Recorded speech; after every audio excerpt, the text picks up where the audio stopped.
The Batman Harvest Moon is a Batman fan film that I absolutely adore. It follows Batman as he tries to take down the Scarecrow, and it's honestly super interesting. So I decided to sit down with the director of the fan film, Zak Menzies, and sort of ask him some questions I had about it and get some clarification on certain points, but also just to go over the creative process of making the Batman Harvest Moon. So sit back, relax, and enjoy. All right. Hi, I'm joined by Zak Menzies. He's Hi. the director of Batman Harvest Moon. And Zak, if you could just tell me a little bit about the project. Yeah, well, I'm a big fan of DC, Batman, Superman, all those characters. And so last year, around I think it was like December, I wrote the script and started pre-production on Batman Harvest Moon. It's been a passion project for over a year now. Development on it, shooting-wise, was about 7 months.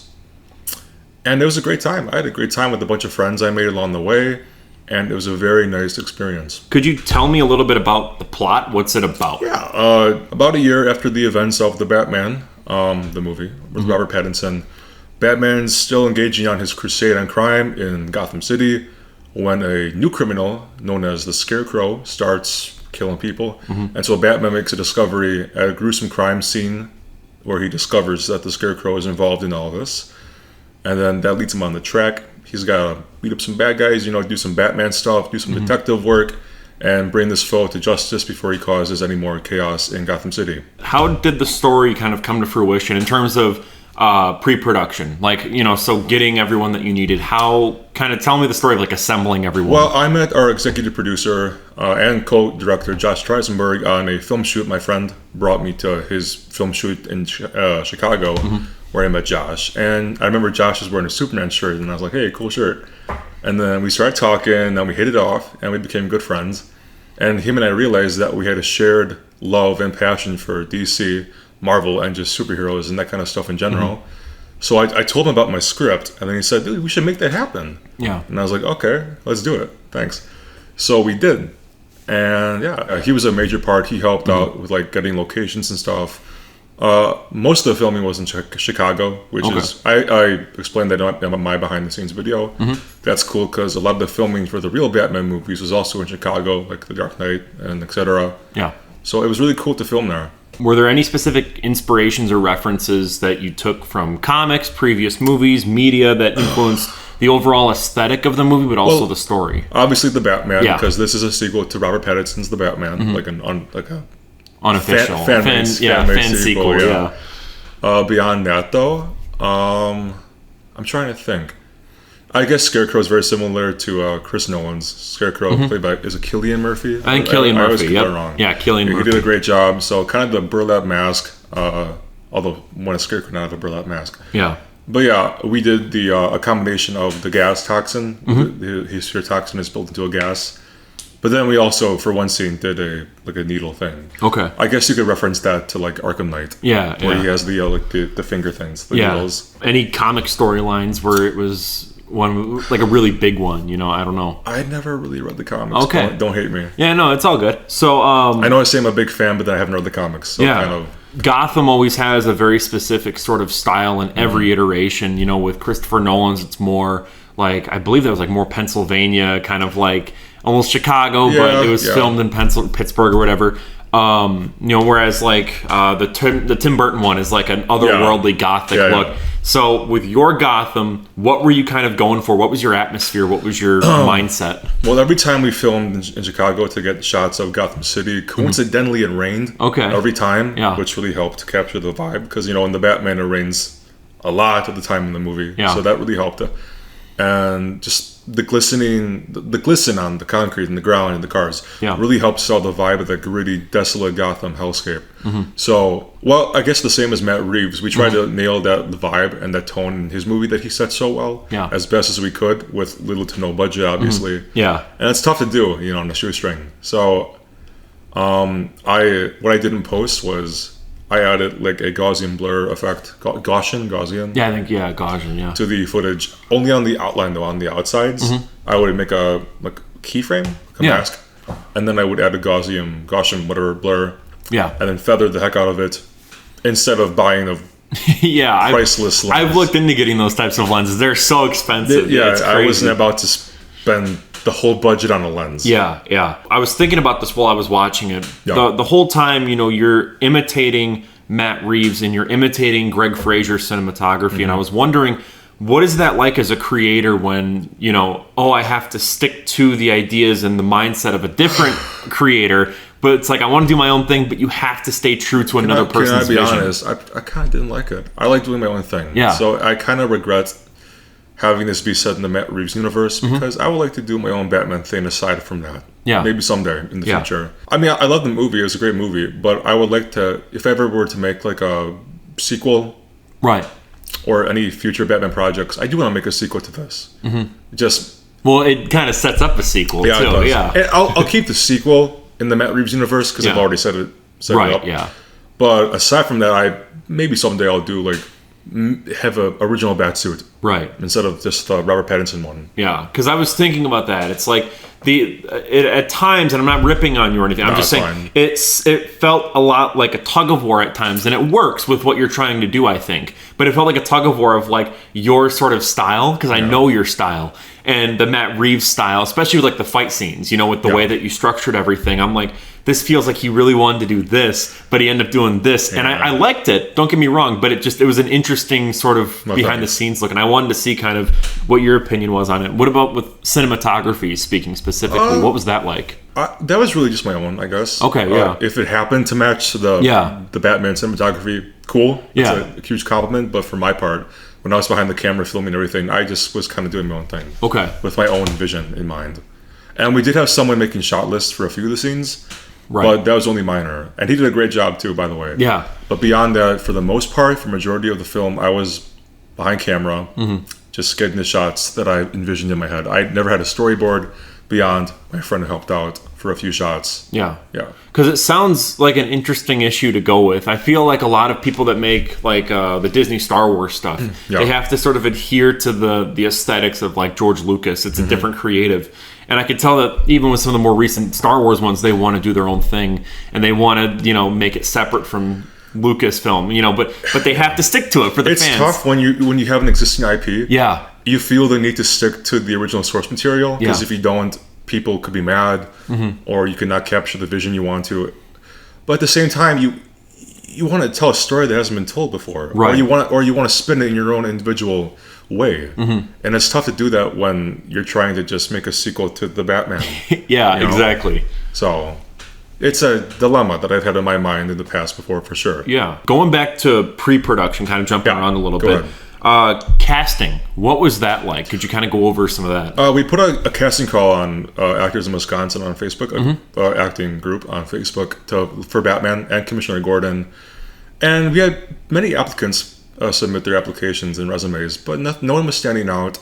So Josh's roommate and brother, Tim Treisenberg, ended up being Batman. Okay. I thought that was you at first. Well, it's funny. When I was watching it, I'm like, is that Zach? Well, and I'm like... It's funny you mention that, because one of the scenes, it is me.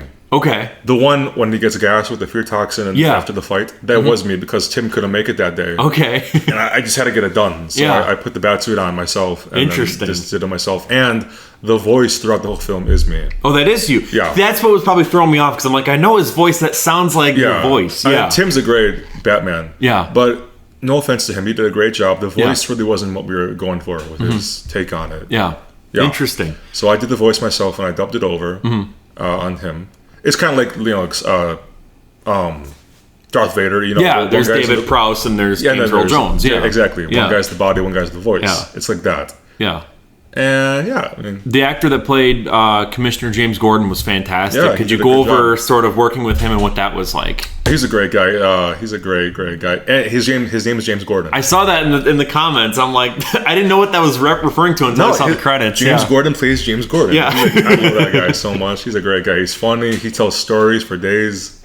He's great. That's awesome. It was fun working with everybody. I had a good experience. Going with like the costuming, right? And sort of prepping for that. I know that you've cosplayed as that specific Batman before, right? Yeah. Yeah, okay. So you have experience doing this type of stuff. Yeah. When it comes to the Scarecrow, where you're doing something entirely original in a way, where that wasn't in the Batman, obviously. So you're coming up with this sort of the Batman style Scarecrow. What was that like? Because again, it's sort of calling back to you doing the style of Matt Reeves, and now it's like you have to create something in the style that of someone would make else. sense in his universe. Yeah. So what was that like? As much as I love to give Scarecrow a funny hat, or like a farmer hat or something, like a haysickle, which we did, I guess.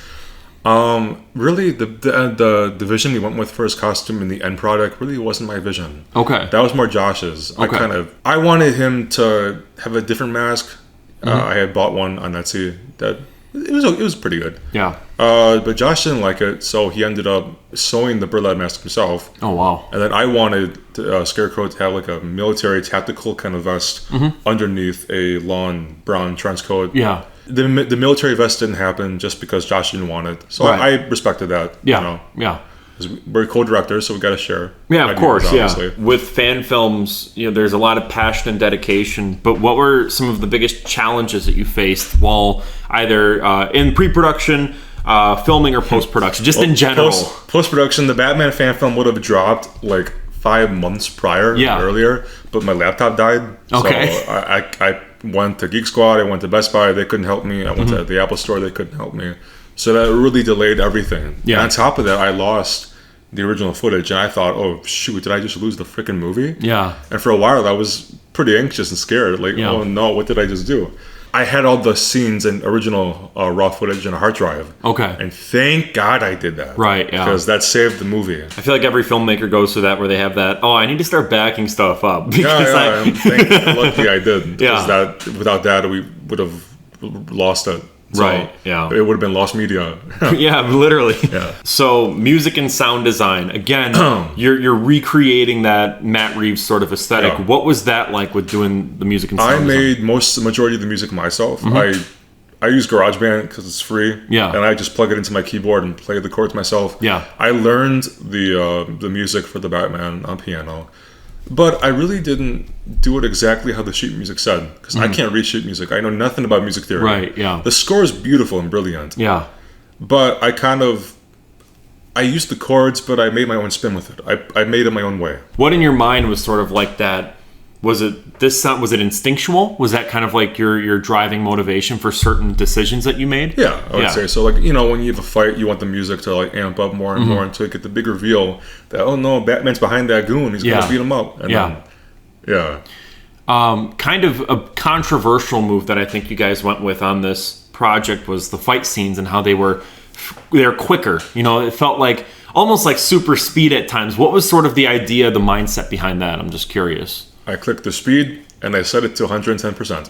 That was it? That's it? I should have done that, and that's my fault. Because I'm not ripping on it, I'm just curious. No, I'm ripping on it, because those guys, they're Josh's friends, and they did a great job. Yeah. And I really respect them and appreciate them for helping out, because they didn't have to. They didn't get paid. Right, yeah. So I really respect them and appreciate the effort and work and time they did. But then again, fight scenes, my main thing. Yeah. That's most of my videos, is just fight scenes. I really wasn't a big fan of how it turned out. Okay. I hate to say that, but I am. It really, it didn't capture what I wanted in my head. And just the sped upness just looked bad. No offense to everybody that helped out. But I guess I'm a critic, especially on myself. I'm a perfectionist. Yeah, everyone's a critic of their own stuff, yeah. It wasn't how I would like it. It's not how I would have liked it to turn out. Yeah. But hopefully we can fix that in the sequel. And there's a few things I actually didn't like how it turned out. One of them being the lighting. We kind of struggled on that. It got better as we went along. But like the crime scene, just Batman and James Gordon just shrouded in shadows. Yeah. We could have done a way better job with that. Because it's hard because I'm directing and I'm the cameraman at the same time. And I'm wearing so many hats. And there's so many thoughts going in my head and so many priorities I need to remember. Yeah. Oh, I got to remember to get this shot. I got to remember he says that line. And that means I forget other stuff. Right, like yeah. Lighting, which is crucial. Yeah, it is, yeah. And then beyond that, the audio at some point sucks. A lot of people said they couldn't understand Batman, which is my bad. The wearing too many hats thing, that's something that I've gone through and experienced myself. Yeah. Pesticide was the most difficult project that I've done just because I was I was DP, I was running sound, I was directing actors, I was the producer. You're gonna forget something. Yeah, you forget literally everything where it's like, okay, we got to figure out the shot list because I didn't do it because I didn't have time. It's one of those things. Yeah. So I completely understand, that whole... It's tough. Yeah, it is. When you're wearing so many hats on a project. Yeah. You want to remember everything, but the human mind just can't contain everything, especially with that amount of pressure on you. Right. To make it look good and be proud of it. What was your favorite memory from making this project? The cemetery scene when Batman punches that tombstone. This wasn't supposed to happen, but we got the shot a few times until we got what we wanted. Yeah. Of Batman seeing Scarecrow punching the tombstone, and it was going to cut to black to the next scene in the cornfield. But then Tim, the guy playing Batman, accidentally punched the tombstone for real. Yeah. And it was made of foam. Yeah. We're not going to get a real tombstone. Right, yeah. And the tombstone, because Josh is holding it, and a different guy was holding the tombstone in place, because we didn't have a stand for it. Yeah. And then the tombstone just exploded, and then Josh and the other guy just crashed on the ground. It was not supposed to happen, but it was just so funny. Looking back, what are you most proud of with this project? A part of it where no matter what years from now, you'll be like, that is still, I'm so proud of that. I guess the opening monologue turned out good. I got compliments on that. And the ending scene, with Black... Oh, spoiler. Yeah. Can I spoil it? I'm opening it, telling people to watch it, so yeah. Okay. It's all good. Yep. The ending scene, I'll say. Yeah, yeah. I was proud of that. And beyond that, the music, I guess. Yeah. I'm so much of a critic on myself. I don't know, it's tough. It's good though. It's better to be like that than to be like, I'm the greatest thing to ever live. I think that ever. You know what I mean? That's what I'm saying though. I think in order to be a good filmmaker, you have to be a critic on yourself, and you have to be your harshest critic. For sure. That's a virtue. It's not a curse. I would. Every say. artist critiques himself. Yes, exactly. In almost everything. Yeah. So thank you so much for joining me. Everyone, go and check out Menzies Production on YouTube. Fantastic YouTube channel. Thank you. You don't really post frequently, but you don't need to. You don't need to. Work on that. I like that it's just, you make whatever you want to make. That's an awesome My videos have no overall theme. And that's great. I get hit in the face with the CGI frying pan or Halloween fan films. Anything I'm wanting to make. So if you like his stuff or you liked what you heard, go check it out. And especially go check out Batman Harvest Moon. Thank you. The Batman Harvest Moon.